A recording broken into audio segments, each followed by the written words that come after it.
الفرق في السعر. أخذت سيارة يوم واحد ب45، لقيتها عند بجة اخوان اللي هناك 100 وشوية، واذا باخذها ب3 ايام 120. الامر المميز الثاني انه ما طلبوا مني الرخصة الدولية، يعني اخذ الرخصة السعودية، فالموضوع يرجع للموظف نفسه، ممكن يمشيك ممكن ياخذ العقد. السواقة هنا في نيوزيلندا بالعكس، يعني الدركسون على اليمين، واغلب الشركات عندها كتاب تشرح لك بالعربي او عندهم ايباد تشوف الصور. شوف معايا هنا كيف تعليمات، تنتبه. أعطيك بعض الأشياء المهمة. السواقة هنا دركسون على اليمين، فلازم تنتبه للطريق، الطريق عكس اللي عندنا في السعودية، لازم تربط حزام الأمان ولا تستخدم الجوال. في لوحات علامة ستوب لازم توقف، علامة كيف أواي يعني خلك بعيد، إذا بتلف على اليسار لازم تعطي الأولوية لغيرك.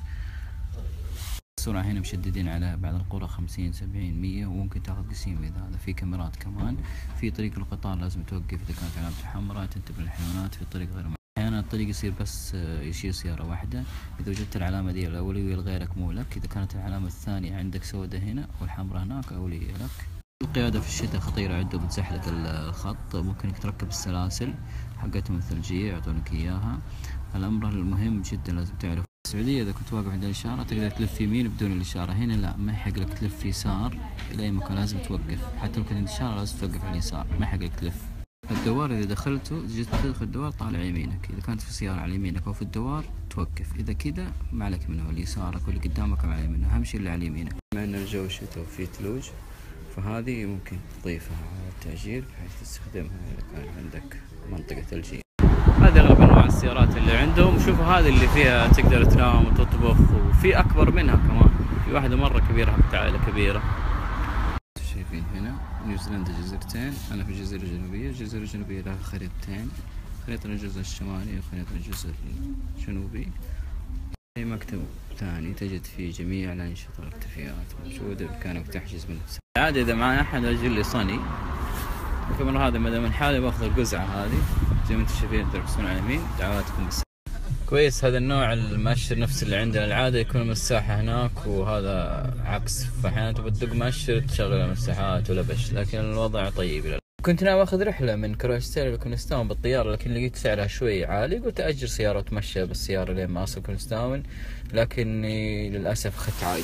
هل يفرق يعني؟ والله أريح، الأوتوماتيك أفضل، أريح لك يعني، خاصة إذا كنت بتنتظر اللفات وتشوف الإشارات وتشوف الناس وسواقة باليمين، ما أنت فاضي تعشق. الميزة الجميلة هنا في تأجير السيارات يعني يمكن ما أقول لك لا 90% مفتوح الكيلوات، ما عندهم إشكالية. التأمين عندهم نوعين، اللي هو ضد الغير يكون رخيص، وإذا قلت تأمين شامل إذا كان يوم واحد يأخذ منك مبلغ كبير، إذا كان 3 أيام يأخذ منك مبلغ رخيص. يسعد صباحكم. غير رش موية حارة عشان الثلج على القزاز. واحد يرسل لي من كونستاون يقول -3، تنصحنا بكونستاون هي برد، ليش؟ ما قلنا لك برد، روح ويلينغتون. السلام عليكم. بالنسبة للبنزين اللي سأل هنا، البنزين جدا جدا غالي. القزعة هذا الصغير اللي معايا اللي ما لها شنطة حتى أعبيها ب200 وشوية، 200 ريال يعني. في علامات على الطريق كثيرة بعلمك ايش هي. انا ما احب يعني وانا اسوق استخدم السناب، لكن بعلمك. الطرق هنا الهاي واي زي ما تشوفون الان، انا وانا رايح لي مسارين، اللي جاي له مسار واحد، لكن هذا المسارين بيختفي الان يعني مو طويل. الان رجعنا للمسار الواحد، يعني رايح جاي الطريق. الطرق هنا 180، يعني اذا كانت المسافة 100 كيلو تحسب لها قريبة ترى بعيد، يعني احيانا تضطر انك تمشي 80 تمشي 100، ما تقدر تسرع، الناس كلها مثلك. فاذا كانت المسافة 100 كيلو ترى بتطول، ما هي زي السعودية بتمرش على طول يعني. طبعا الطرق فيها بعض الاماكن رادارات، فيها كاميرات احيانا، الشرطة تحصل مختبي بمكان، لكن في الغالب ما حد يسرع يعني. من الاشياء المهمة جدا هنا، اذا في حالة خطر او حادث تدق الفلاشر ال4 مؤشرات التحذير، لكن اذا بتوقف دق المؤشر يسار فقط. الآن لو تلاحظون الخط اللي في المنتصف خط أصفر من جهتي وخط أبيض من الجهة الأخرى، الجهة الأخرى المقابل يقدر يزل، يقدر يتجاوز، أما أنا ما أقدر. أما إذا كانت خطين صفر زي اللي أنت شايفها الآن، ما يحق لأي أحد يتجاوز من الاتجاهين، سواء أنا أو غيري اللي مقابلني. كان الخط الأصفر من الجهة المقابلة يحق لي أنا أتجاوز، والجهة الثانية لا. أما إذا كان خط أبيض مثل اللي تشوفه الآن، أي أحد يحق له يتجاوز، بس أهم شيء يشوف إن ما في سيارات في الجهة المقابلة. علامات تحصل اللوحة هذه دائما تجدها شجرة وتحتها كرسي، هذه معناها انه في موقف بامكانك تريح فيه شوي. أحيانا تجد اللوحة الزرقاء عليها حرف آي، معناها في مركز معلومات بإمكانك تسأل عن أي شيء حول هذه المنطقة. تجد علامة سرير وجنبها حرف B&B، يعني معناها بيد أند بريكفاست، يعني في هنا موتيلات وفي بيوت شباب تقدر تبيت. أحيانا علامة سرير وجنبها شوكة وملعقة، معناها في مطعم قريب هنا بإمكانك، في فندق وفي مطعم. وجدت لوحة صفراء على علامة باص وطلاب، انتبه ممكن في طلاب يقطعون فكن حذر. اما هذه يدل ان في تقاطع قدامك، لكن ما دام انك على هاي واي ما عليك، هو اللي يوقف. الامر الثاني ممكن تحصل منعطفات باللوحة الصفراء، انتبه. احيانا تجد لوحة صفراء وعليها تقاطع، معناها تقاطع قطار، انتبه اذا كانت اشارة حمراء. عند الدخول لاي قرية او اي مدينة تجد هذه العلامة في وجهك، اسم المدينة، ولازم تهدي السرعة الى 70 واحيانا الى 50. وفي عندك منبه هنا لو تشوفه بالاصفر، لو تلاحظ معي هذه علامة الآي معناها هنا في مركز معلومات. أحيانا تحصل علامة كرفان بالأزرق، معناها اللي معاه كرفان ممكن يوقف في مواقف خاصة. عند المنعطفات هنا تجد لوحة يعطيك المفروض سرعتك تكون 65 50، ترى بالفعل منعطفاتهم خطيرة ولازم تنتبه في المنعطفات. اسم القرية وقال لي سرعتك 100، بإمكانك ترجع للسرعة المعتادة. بعض الأحيان تجيك لوحة صفراء عليها علامة سيارة كأنها بتزلق وبتتزحلق، معناها هذا الطريق غالبا يكون في صقيع ورطب، انتبه ولا تسرع في اللفات. زي ما انتم شايفين الطريق سيد واحد رايح جاي، اللوحة اللي جاية هذه تقول لي انه في قدامك حيصير الطريق حينفتح، بامكاني اتجاوز هذه السيارة. شوفوا اللوحة البيضاء زي ما انتم شايفين الان اتجاوز، ولازم المشر يكون شغال. هنا المؤشر عبدوا عبادة زي ما يقولوا، كل شيء لازم يضغط المؤشر. شوف علامة السكول الصفراء لازم تنتبه. الان 200 كيلو المسافة، ليش اخذ فيها 3 ساعات؟ المفروض ساعة ونص. تدخل قرى والطريق زحمة و80 ما تمشي. علامات كثيرة، منها علامة الخيمة، علامة البنزين وغيرها، علامة الكوفي يحطوا لك كوب انه في كوفي، وغيرها كثير. يعني اللوحات تعطيك المسافة. الطريق هذا أنا أول مرة أجي معاه هو طريق جبلي شوي، لكن في بحيرتين بكتشفها وأشوفها، البلد إلى الآن لم يكتشف. أي لوحة بنية في الطريق معناه مكان سياحي. هذه اللوحات بنية في جميع دول العالم، إذا وجدتها هناك مكان سياحي في هذا البلد. الفنادق هنا إذا بتبيت فيه على حسب تصنيفها، بعضها هوتيل يكون غالي والموتيل أرخص، وبعضها باك بكر اللي هي بيوت الشباب المشاركة وغرف المشاركة. الأشياء المهمة جدا جدا جدا، شايف العلامات البرتقالية معناه هنا طريق مشاة، إذا في أحد من المشاة لازم توقف، إذا صدمت أنت غلطان. لمعلوميتك أصلا الناس تقطع الطريق وهي ما تطالع يمين ويسار، لأنه خلاص مطمئن إن ما في حد حيقطع. هذه إحدى اللوحات الزرقاء اللي ذكرت لك إنه في مكان مبيت وتخييم. اللوحات السياحية الشباب ترى مو لازم يكون مكان طبيعي، أحيانا يكون مزارع، أحيانا عام، وأحيانا يكون متحف، وأحيانا يكون مزرعة خمور، يعني مو شرط يعني. ولازم تقرأ اسم اللوحة وتعرف وين رايح. هذه اللوحة اللي تقول الطريق رطب ويت انتبه، وهذا 55 خليك منتبه وحذر.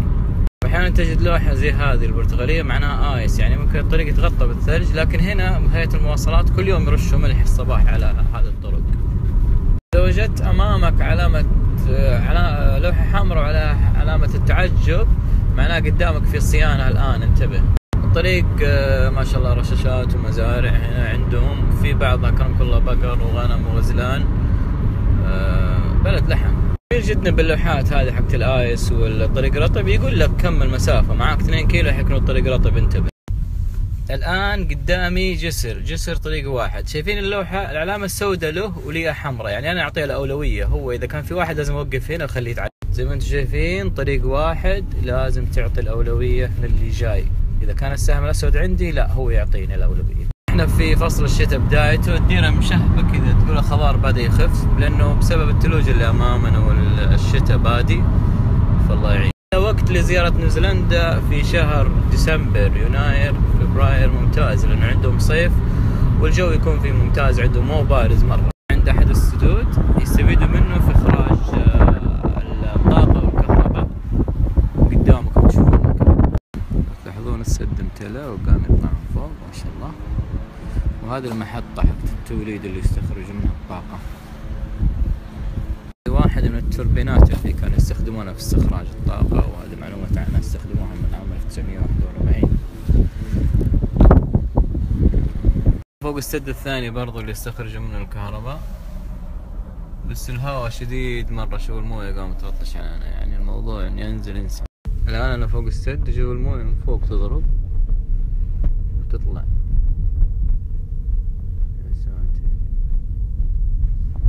المنطقة اللي مثل هذه تجد لوحة صغرى على رسمة جبل وتساقط صخور، فانتبه. وأيضا تجد علامة سرعة الرياح، يعني المنطقة دي الرياح فيها شديدة شوية، فانتبه. هذا السد اللي قبل شوي كنت بالسيارة فوق عنده، ما شاء الله امتداد الموية جميل، في شجر مع الجهة الثانية، يبغى له زيارة خفيفة. الشجر اللي هناك مرة شكله جميل الطويل ده، ان شاء الله يبغى له زيارة ثانية. قريب من مرمرة، أظن مدينة قرية مرمرة أو مرمرو حاجة زي كذا. الخريف هنا يبدأ في شهر أبريل ومارش ومايو، هذا ما تبقى منه. خريف يا شباب هنا يخبل، يجنن الخريف. أفضل شهر للتصوير في نيوزيلندا مارش وأبريل، لأنه ألوان الخريف مرة حلوة. وعندك برضه في الصيف اللي هو ديسمبر نوفمبر ممتاز برضه. الشتاء ماشي، الشتاء ثلج أغلب وبرد، والأرض ما هي خضر مرة مشهبة شوية، لكن ترى برضه في الخريف حتحصل ثلج، يعني القمم الثلجية موجودة. يعني أنا الطريق بيمر بهذه الجبال الثلجية وهي مغطية بالكامل، حتى الطريق إن شاء الله إذا كان نفس العام مغطى بالكامل. دعواتكم. الطريق زي ما انتم شايفين مؤسسة النقل عندهم هنا تحط حصى وملح عشان الثلج. الحمد لله العام كان هذا كله أبيض 5 كيلو، السنة دي أخف الحمد لله.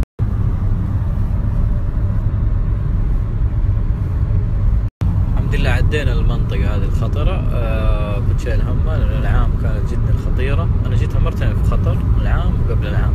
قبل العام جيتها كانت مو بيض بس كان ينزل ثلج، وكمان كانت الساعة 9 بالليل، يعني ما في كم تريلا وأنا في الطريق، فكان الحمد لله ربكم مسلم. هنا تجدون لوحات أحيانا على الطاقة الشمسية تعطي بعض التحذيرات. أحيانا الطريق ترى يكونوا يقفلونه بسبب كثرة الثلج. تستأجر سيارة مثل هذه ترى فيها غرفة نوم ومطبخ ومتكاملة، لها مواقف ممكن تشبك فيها كهرباء وتاخذ منها، وفيها دورة مياه كمان، وفي أكبر منها. السيارات هذه مع الأسف في فصل الشتاء يصير عليها ركود، لأنه أي مكان تروح يكون بارد، وحتى لو بتطبخ فيها برد، فيها دفاية لكن ما تنفع مرة. لكن في فصل الصيف الجو عندهم براد، يعني زين إذا لقيت لك واحدة، يعني زي ما يقول، يعني لأن كل مكان تقدر تخيم فيه. لكن إذا في عيبة ثقلها في السواقة، متعبة جدا السواقة. يعني السيارة الصغيرة هنا مع خطوط دي دوب تخارج، كيف السيارة الكبيرة مثلا. موفقين. السحاب نازل في الأرض ما شاء الله تبارك الله. سبحان الله يا أخي، منظر السحاب منظر مهيب. لا إله إلا الله. ربنا وسعت كل شيء رحمة وعلما فاغفر للذين. قبل كونستاون 50 كيلو، أول مرة أجي كونستاون برضه، العادة جاي طيران أنزل عليه على طول. سبحان الله، منظر ما تملك إلا تقول سبحان الله. الله يعطيك العافية الناس اللي ترسل تقول لا تصوروا في السوق، الله يعطيك